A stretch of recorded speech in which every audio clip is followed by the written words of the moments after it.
Rishi Bajaj, thanks for joining me on Geared for Growth. Thanks a lot, Mike. Thanks for having me over here. It's really an honor to be on your show. Well, it's very kind of you to say, but the privilege is ours because we know we've got a great episode with lots of things to unpack. But let's start with you, your own story, your property journey. How did you get started, and maybe some of the lessons that you learnt along the way that really help the way that you communicate and add value to your clients? Well, if I start with my journey, to be honest, nothing special. I was just an average bloke. I've traveled a lot in my life as my dad was in the army. And I came to New Zealand as a student, studied over there, got my dream job. So just an average bloke. And that's when my interest in property started. And I started looking, all right, what's this? Open home boards in my street. What's happening over there? Let's go and have a look. Started understanding the concept of property. Yep. And that's when we had a chat with the families. And I was single. I was not married at that time. He said, "Hey, you know what? That's perfect. You don't have any responsibilities. So why not just go and buy something?" At that time, there was nothing like strategy, portfolio planning, equity. What's my next step? What's my foundation property? There was nothing like that. You look at a house, numbers make sense, you buy it. Yep. So back in 2006, 2007, that's when I bought my first property. Mm-hmm. I know yep. What are we talking? Describe that for us. Okay, so back in Auckland, this was it was just a house, a kind of a duplex, Mm-hmm. one of two houses. So it was a cross lease. Mine was the first, was on the front. Not a biggie, just a two-bedder, one bathroom, kitchen, and a small garage. That's it. That's where I started, and I was hardly bought it for 310,000. That's it. And what was sort of the process of purchasing that particular property? Obviously, you were over there, you landed your dream job, which I assume meant, Yeah. you had the salary to invest. What made that kind of tick all of the boxes in the beginning, or were you not that sophisticated when we're talking on the first one? No, it was. As I said, I was single, young, every Friday just going out party like all my friends. But then I had family. I had some really good, sensible people over there who Mhm. would talk me out. Yeah, it's good. You should always maintain a balance. We're not saying you should not enjoy your life, but what I understood is having investments or having property is a point of gravity. Mhm. It's a central point, and then things revolve around it. Yep. And that's what hit me. And I knew that I can buy something, and if I can, then why not invest in it? Yep. And how did that property perform, and how did that kind of inform your journey from there? To be honest, after buying it, I thought I did my biggest mistake of my life Right. because I bought it in a GFC. Yep. 2007, 2008. That's when we were entering into that. Yes. Everybody said, wait and watch. I bought it for 310. After 6 months, the valuation came to 280. Oof. Yep. And I was hitting my head, interest rate hitting somewhere 7 to 8%. And I was hitting my head on the wall that why did I invest? I should have Mhm. never done that. But fast forward a couple of years down the lane, it was a forced consolidation. We had to sell that property to the council, and I sold it for 400 plus. Okay. So Yeah, it not wasn't a bad. disaster at all. Nah. And you know what? Just 1 year after, I bought the next property to it. Yep. All The right. moment we came out of GFC, we were doing good. I just bought because then I got the whole lot for myself. Right. And so fast forward to today, what does your sort of portfolio look like as much as you're comfortable with sharing? Absolutely. See, what I believe, it's not about having 10, 20, or 30 properties. Mhm. What I believe is having a good and a healthy portfolio. No matter that healthy portfolio is three properties, five, if you're comfortable, 30, why not? Be my guest. Yep. So I built my portfolio in New Zealand. I've got a couple of properties over there. I've got those two. I had to sell one. Then I got my third and fourth property there. Then I came to Australia. I bought my property here where I am now in Sydney. When I came immediately, I didn't have to wait much long. Within 1 year, we bought a property. And good we did it. Thanks to those back in 2017, 18. If Yep. not, we would be struggling today. Yep. And then we moved on, and I bought one property in Queensland, that's Bundaberg. Then with one, I've got a commercial, semi-commercial property in Ipswich, and then we got one property in Adelaide, and now I'm looking for, and then Perth is where I'm just looking. So coming to approximately 8 properties at the moment, Yep. and I've got some overseas investments in India also. Interesting. So, talk to us about the dream job, and of course, property as the hobby, or at least the smart thing to do when you've got I presume a good wicket, and the transition to you becoming a buyer's agent yourself. So I was doing well in New Zealand. I was working for an oil company. Things were going great. Got a kid over there, and I loved New Zealand. In fact, last week I was there, and I'll tell you why I was there after a bit later in the show. So yeah, working for an oil company, and then suddenly things changed. The company was exiting out of the country. They were selling it, and I moved to. First of all, I was in Singapore, and then I was an option: do I go and settle in Singapore, or do I come to Australia? And eventually, I was pulled into Australia for Celtics. Right. So it was settling it in, was taking time. Hats off to my wife, to be honest. She had a great job. She was working for a big company, a big bank over there, partners there, and yeah, she supported me, and she came here. We continued the journey working for the oil company, but that passion of property was always there behind my back. In fact, I do remember approaching purple property. I haven't forgotten the name. They were doing, sorry, I don't even know the full name now. It's been ages back. This is 2018, 17. It was purple brick or something like that. Yep. And there was the idea that, oh, maybe I become a real estate agent and start going into that. All right. Yep. Then again, it just has a, nah, that's not me. So I just started, you know what, I'll start investing again, go on my journey, buying some properties. Then sitting in the office, friends talking, they're always talking about property. That's Yeah. what I noticed. More than New Zealand and Australia, or maybe it was just time of the year that everybody's just talking about property. Yep. So that's where we used to have conversation. I used to share my story with them. And a friend of mine said, "Oh, I'll never buy a property." I said, "Why?" He said, "If I lost my job, I'll never pay the mortgage. So I'm renting." Yep. And I said, "Mate, you've got a great landlord." He said, "Why?" I said, "Because if you lost your job, he's definitely going to take your rent. How are you going to pay them?" Exactly. Exactly. I said, I don't know what the difference is. at least with bank, there are things like hardship and other programs or insurances where you can go to them. Mm. But your landlord is not going to feel pity on you, mate. No. Today, that guy has 4 properties. Right. So at times it's just that one piece of advice, or just something you talk.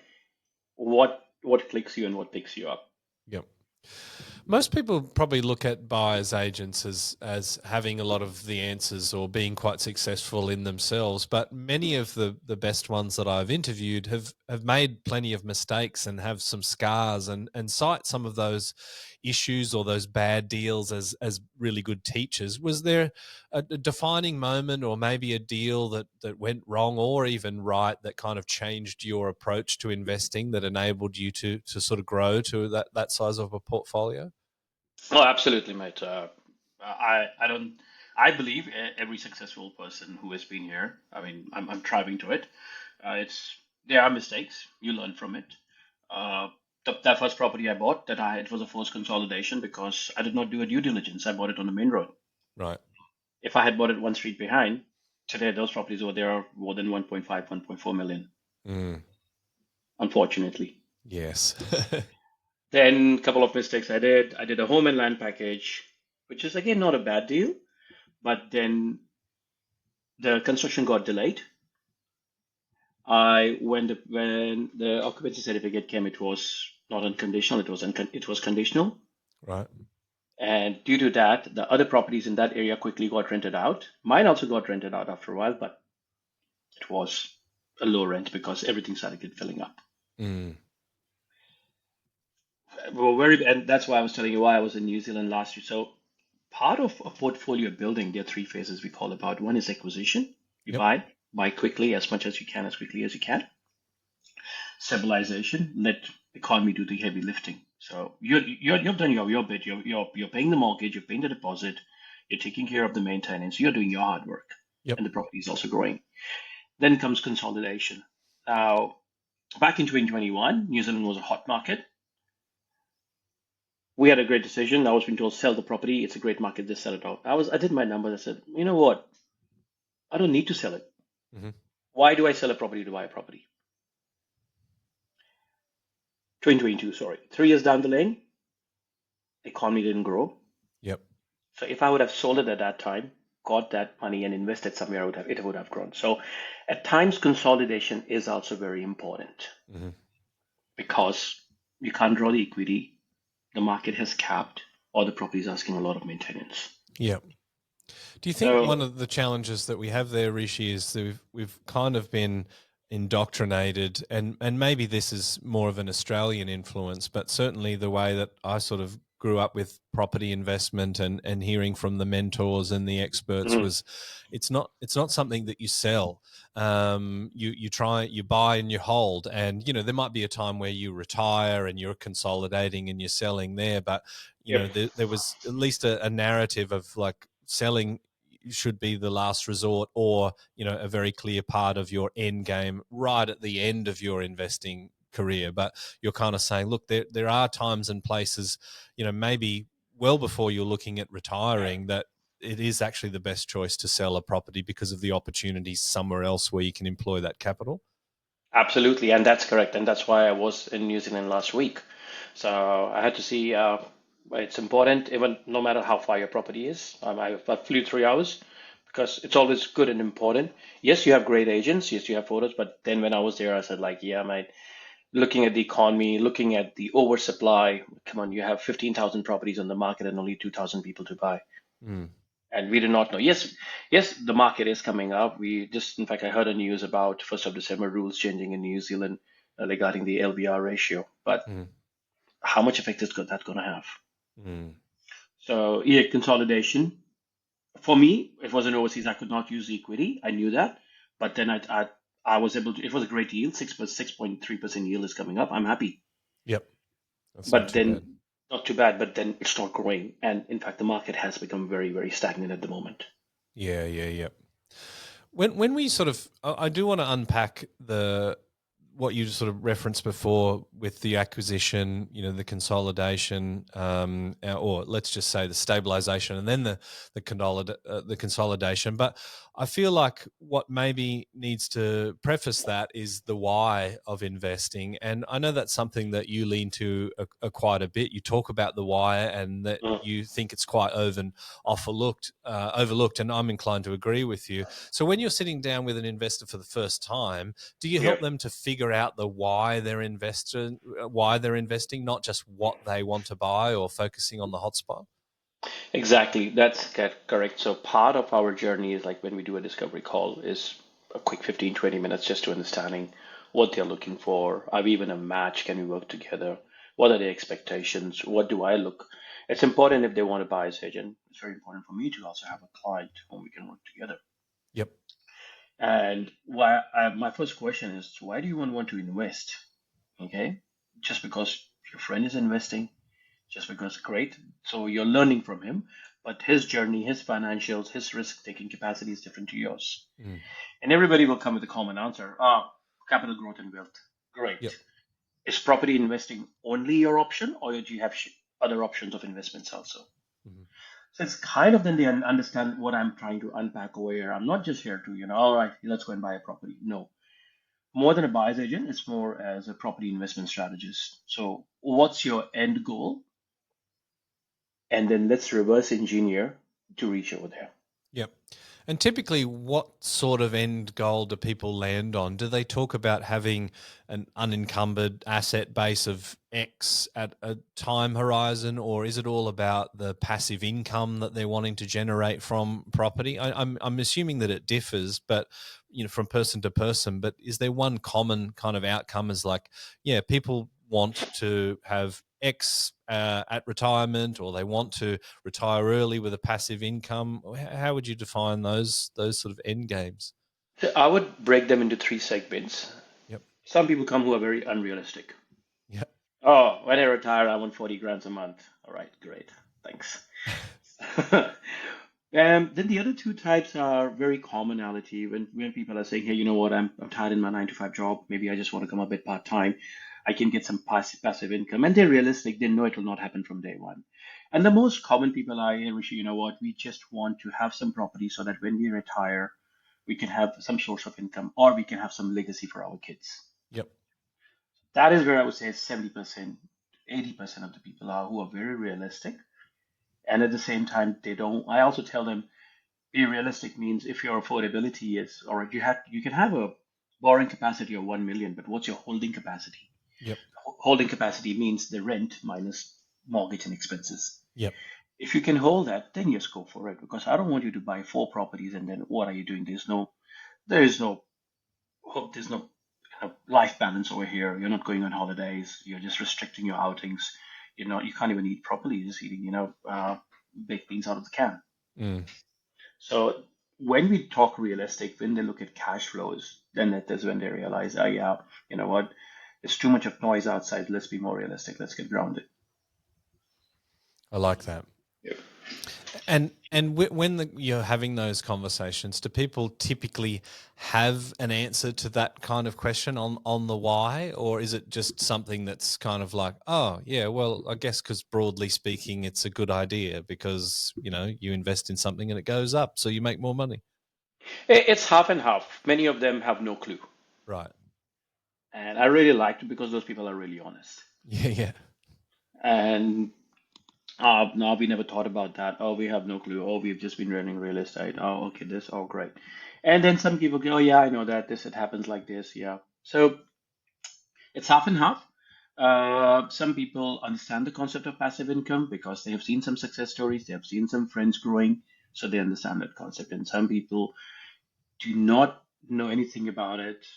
And how can we work towards it? How can we create a portfolio in those terms? Yep.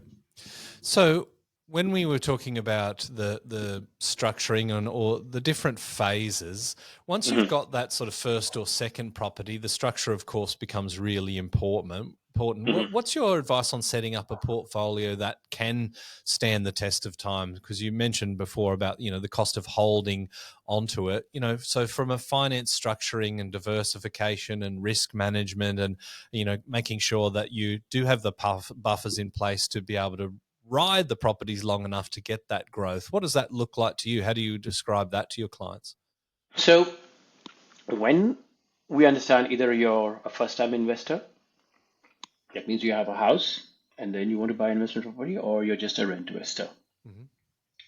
In those terms, we kind of, when we're making a portfolio strategy, so or like what's your end goal? I want 50,000 passive income or 100,000 passive income, that's before taxes. Great. Let's work on it. We have got a portfolio mapping tool where we can enter some hypothetical scenarios, which gives us a constant growth of either 7%, or we can go hot market or warm markets, and which shows us the trajectory for the next on a compound growth for the next 10 to 15 years. So that tells them that we are more realistic. We need to buy 1 or 2 properties. For now, let's take it in phase by phase. So first question, portfolio. Now, at times you get stuck with the bank. You can't go with 1, 2, or 3 properties. So great. Having a chat with a client of mine, he's contemplating. He's got a good borrowing capacity. He's contemplating, shall I buy my own house or shall I buy 2 or 3 investment properties? Yep. He said, I'm not sure. I have to think. I said, how is your super? Oh, I've got money in SMSF. Great. So either you buy your own property or a rental under your name, has nothing to do with SMSF. He said, that's correct. He said, all right, Rishi, let's start SMSF. In that time, that will give me clarity. Do I need to buy my own house, or do I continue to be a rent investor? So different options. With some people, we can tell them, oh, if your income is good, to save some tax. In fact, I'll ask you about some tax structure also. That you can even buy a property only under one person's name. You don't need it under 2 people's name, so you can have some tax benefits over there. Yep. So these are under your name, under SMSF, and then if you want to go more diversification, you want to buy under trust, these are some different options that you can work with. Yep. Then when it comes to, oh, sorry, you were saying something? No. After you. Okay. So the other thing is risk. Whenever you have one property, And my client said, hey, I've got a saving of 100,000 or 150, or I can use this much equity. I'll tell them, mate, first of all, put at least 3 to 4 months worth of rent for each property aside. Mhm. So let's say your mortgage is going maybe $2,000 or $3,000 a month. It means 3 into 3, so at least 10 to 12 grands. Just put it aside. Put it in Yep. your offset, put it anywhere. I'm not saying you're going to need it, but that is your safety buffer. Yes. So first of all, if you've got $100,000, you've got two properties, take 20 grands aside. Now you have $80,000. Now let's talk. This is your real base. Yeah. Yep. Yeah, so it's just really avoiding people from getting into that situation, which I think is born in the stats of majority of investors still only owning one property. Is you want to, Yep. as you're growing, not put yourself in a position where if some unexpected expenses came up, you'd be forced to actually sell the property, and Yes. you may have only owned it for a year or two, haven't really achieved Yeah. that growth cycle, or even if you have, we're talking stamp duty and selling costs that's probably eroded all of that gain, right? Absolutely. I mean, people, I'll buy it, I'll sell it within a year. I said, yeah, mate, there are lots of expenses you need to take into consideration. Stamp duty, being the biggest, and with CGD, all right, you're saving 50% on the profit, but then if you've done so much hard work to see what you want to do, you want to flip Mm. it, you want to hold it, you want to use the equity. We have lots of options. Yes. Yeah. So let's get to a specific area that I'm sure everyone is interested in, the market. From where you're sitting, where are the best performing regions in Australia right now, as much as you're happy to share your secret herbs and spices for where you're looking around the country? Or at least, if we're not talking about suburbs, what are the fundamental drivers that you're looking at? I would have answered, Matt, that's my bread and butter. I can't tell that, but I'm happy to share it. Because no matter even I can even share some suburbs, but the idea is what I tell my clients: when you're going to buy a property, you're competing against other buyers like you. You're competing against other buyers who have done some course. You're competing other buyers who have a buyer's agent, and you're competing other people who are living there to buy a place for themselves. Yep. So you're pretty much at the rock bottom of the Yeah. hierarchy. And to be on top, you need two very important things: a good network and time. Yep. Besides due diligence, that's all part of it. But if you don't have time, you can't do it. So if we talk about, let's start with New South Wales. There are really two great areas I would talk about in New South Wales that we see at the moment. That's Albury and Tamworth. Yep. Great. Why I'll talk, because both of them have a great vacancy rate, approximately less than 2%, around 1.6 to 1.8% of vacancy rate. Days on the market, you understand like how quickly property is taking to sell. They're averaging less than around 35 days. Stock on market is very low. Uh, the funny thing is they both have grown around 10 to 12% in the last 1 year. Yep. There's a client of mine. We bought a property in Leamington last year, and it's grown tremendously just within a year. Yep. In terms of population, it's got a good population, I would say, because Albury goes hand in hand with Albury Wodonga. So I would say around 100 to 120 K is the population. Tamworth, you might have to take east, west, north, all of them, they're hitting more than 70. Yep. Now, something I would like to talk about here, even though it's just not about all those things, it's about you have one of the biggest hospital in Albury that comes between Sydney and Melbourne. Yep. And there are other various projects. We're having resource projects over there, some hydrogen parks been coming there. So when you see there's investments, infrastructure happening over there, there's population, there's economic growth.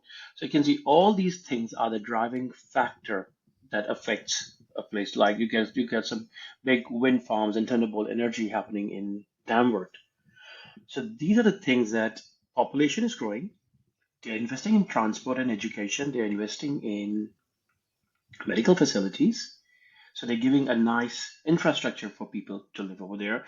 And you are just not only one type of industry, the industry is also diversified. Yep. And we've got inland rail there in the mix as well, I suppose, with, I think, I'm Yep. pretty sure Albury, Tamworth. I'm not sure if it goes exactly around Tamworth, but I mean, there's going to be a fair amount of industry and job creation on the back of that, and it won't be a million miles away. Yeah, yeah. Similarly, see, there are different regions. We talk about Queensland, Townsville, my favorite, Yep. Mackay, Rockhampton. Again, vacancy rate less than 2%, days on market pretty low. The growth Townsville has immense 23%. Some areas like Douglas, they've grown more than almost hitting 30% now. Mm. Uh, and the thing is, it's been consistent for the past 3 years. Yep. That's the beauty about it. Population, Townsville is more than 200. And again, infrastructure, a lot in sports, renewable energy. Mackay has a hydrogen, coal, pumped hydrogen. So there are lots of infrastructure happening over there. Mm. Come to Victoria, we have great areas like Bendigo, Ballarat, Mildura, that's Greater Bendigo. Low vacancy rate, low days on market. The funny thing I'll tell you about here is Bendigo has had a growth of 6% in the past 1 year, Hmm. as compared to only 3% in the last 3 years. Right. So Interesting. you can see what's happening. Yeah. Ballarat 3% as compared to -6 in the last 3 years. Yep. So you can see coming from minus to neutral, nothing, and then having a three. Mm. And on top of them, Mildura, that's really going good. Yep. So these are some really, really great areas that we're helping our clients, and we can see some really good growth happening over there. So when you're looking at growth, I mean, we talked about a couple of things that are maybe the short-term metrics like the days on market, but Hmm. the longer-term things that you've referenced is projects and investment Yep. infrastructure projects. So for long-term capital growth, what do we need to look at from a project's point of view? Are we looking for things that not only have job creation during construction, but also through the administration? For example, a road is great because you need people to build it, but once it's built, the maintenance is minimal. Whereas a hospital, lots of people to build, but then when it gets up and running, there's an argument Yep. to say, well, even more jobs are created. Yeah. But the other thing, you just answered your question yourself. We're building a road, we need people to build a road. But Yep. hey, why will the government spend hundreds and thousands of dollars to build a road if nobody's going to use that? True. So they are people, so they are laying a foundation over there. Yes. If I go to a small regional town that has population maybe hardly 20,000 or 15,000, and if I see there's a Bunnings over there, I would definitely pick that up. That's a good green flag for me. Yeah, yeah, yeah. I suppose in things like Bunnings, and there's a number of different examples. I mean, even just a new shopping centre going in, presumably somebody with way deeper research budgets and pockets than you or I has done the modeling to say this is growing or these are the population projections. So that can be, Mhm. I presume, a pretty good thing to leverage. Yeah, see, some of the things, as I said, when we look at migration, it's not only external migration, people coming from overseas, but also internal migration, how people are moving Yes. within the states and within the regions. A couple of years back, lots of people were moving from Sydney to Melbourne. We could Mhm. see because of the housing prices and affordability.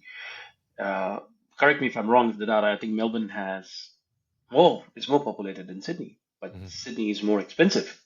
Yes.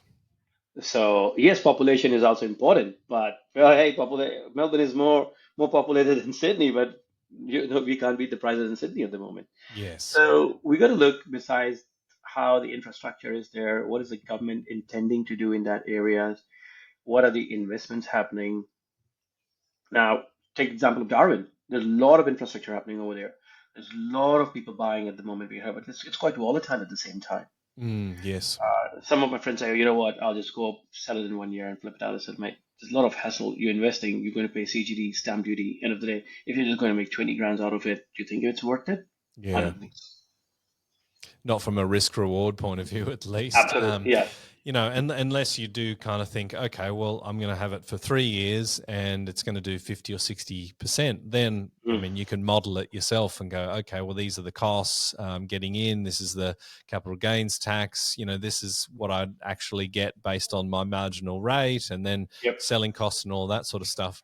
One yep. thing that you mentioned that I wanted to pick up on when you were sort of talking about sort of the hierarchy of buyers in a particular location. And given we've had an interest rate cut and the recent minutes have sort of said the policy is they define it as restrictive. it's given us a fairly good indication that we may see some more rate cuts down the track. At least sentiment is doing pretty well at the moment. But you mentioned connections and time, or relationships and Yep. time. So I wondered, I mean, the relationships, I suppose we're talking about the ability to access off markets. I wanted to know, a bit more meat on the bones for that one. But what are we talking about when we're referring to time? So, two things over here. When we're talking about relationship and network, it's about just not on the phone. We also visit those places. We meet with the agents. We talk to them. So we've got more than 50 agents throughout Australia that we work with. 80 to 90% of our properties are off market. That's a big number for us as compared Yeah. to hardly 40-50% last year. Yeah, right. So that's a big thanks to my team also, my acquisition specialist, and the relationship that I have and he has built in the last years. Mm-hmm. And when we say time, now the moment, if you, all right, let's say you're also a great individual, you've also got a great relationship, you've got an off market, great. Now, time is very important, which means at times we also miss out on properties. By the time we get back up, we've already got an offer. Mm-hmm. So time in the essence is understanding that area from a macro level. Is that a great place to invest? Understanding that house from a due diligence, any defectors over there in terms of bushfire, flooding, uh, oversupply, housing commission. Mm-hmm. Have you done all that? Then doing a comparable sales analysis. If they're asking for X amount of money, let's say 540, is it really worth it? Am I in that range? And what's my relationship? So that's all these takes time. By the time you do all these things, Yes. maybe the property's gone. Yeah. And is that, I wonder, where you see the real competitive advantage for utilizing a buyer's agent? Or is that just, a couple of the things that buyer's agents bring to the table? Or do you actually kind of think, look, if you are wanting to transact in some of these heated markets where, the cat's out of the bag in terms of the fundamentals, Mm. it's that volume of deals that buyer's agents that can do that really adds value to the relationship? Because you could be as nice as pie to a real estate agent in a certain location and then genuinely want to help you. But if someone is equally nice and has done, 10 or 20 deals with them the last couple of months in a row, they're probably going to pick up the phone faster to that person than you. It's not necessary. I've had a chat with agents. Maybe we have not done a deal in the past 2 months. Mm-hmm. And then I would call them, hey, how's it going? I just saw this property off market. We missed it. Hey, you know what? I have something for you. Yeah. Okay. Interesting. Sure. Yeah. Yep.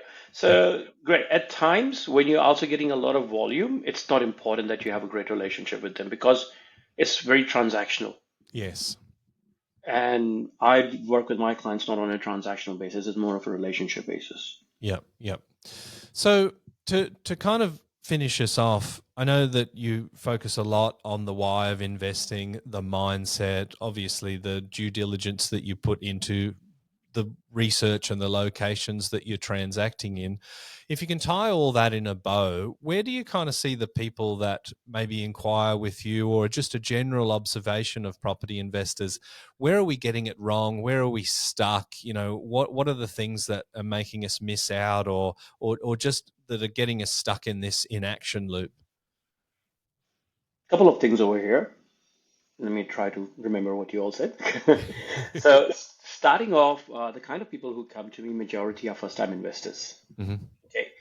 Um, there was this quote by another quote, like his statement was, the only thing to invest in Australia is property. That's it. Mm-hmm. So lots of them are first-time investors. A couple of them do come who have already got one or two investment, but they're stuck, or they have done kind of a costly mistake, which means they've done a wrong investment and the property is not growing at all, or they've bought somewhere in wrong. And then we help them out. So this is that. What is stopping from people? One of the podcasts I actually said earlier is that it's a lot of sentiments. You are investing approximately $500,000. Mm-hmm. So it's the fear of messing up than missing out. Yep. I have saved 120. What if I do a wrong investment? Yep. What if I miss it? It's that fear of messing up. Mm. I always tell to my clients, when you're buying a property, it's a business. Your deposit is your capex, your capital, Mhm. and your ongoing maintenance is your operational expense. Mm. And you have to, before even going into business, have to understand what your risks are. Yep. All right? Will the area grow or not? The data will tell me, so I can mitigate that risk. Mhm. Is the suburb clean or not? I'll do a due diligence that will clear my other risk. Will my property be rental or not? Hey, what's the vacancy rate over there? Or what's the location and how close is it? There's it. What if something comes wrong in the property? Pest in building. Yep. What if I don't get money? Finance clause. So at each step, there's a risk. Each risk is mitigated. We come to it down to a minimal residual risk, Yep. which we need to enter a business. Yep. Now, can I take that risk? Well, I'm putting 3 months worth of money aside. I'm covering my vacancy risk. Mm. That is how we educate our clients on that. And so it is kind of, they have heard a lot of horror stories and success stories. That also stops them. A lot of carrot dangling. Sorry to say that, but yes, a lot of carrot dangling from the government. We're coming with this scheme, we're coming with that. We're having this 5%. People don't have an understanding of the whole picture about it. And then they take a step back again by the time the market has moved on. Yes. Yeah, look, I think what you've shared there is very, very valuable in the sense that if people are not taking action because they're worried about making a mistake, actually Right. going and identifying, okay, well, let's look at what mistakes could be made, or let's look at the risks. And you've rattled off a couple of different ones, and we talked even prior about another one. Let's say, something breaks in the property that's not as significant as pest and building sort of stuff, but you were Yeah. talking about the cash buffers as well. So once you, I suppose, isolate all those individual risks, you can decide, okay, well, what am I doing to mitigate it? And let's just say if we turn that up to 11, what's the worst that could happen?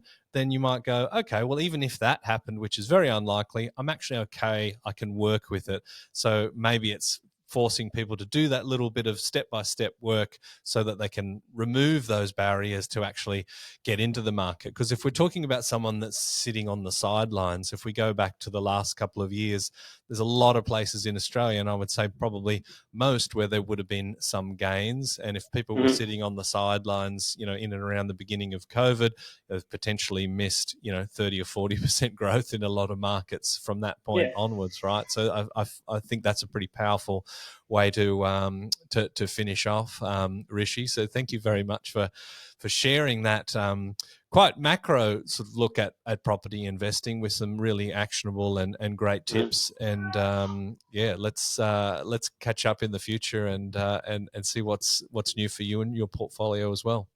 No, definitely, man. Thanks a lot, Mike. And I would like to, catch up with you again to educate my clients on tax structures, tax benefits, how they can, tax depreciation, Yep. how we can help our clients. That would be really great to understand for them, bit of educational. Yes, and we can lull them off to sleep if we do it in an evening session as well. I'm your guy for that. Thanks, Rishi. Beautiful. Thanks, Mike. Thank you very Cheers. much. Have a great day.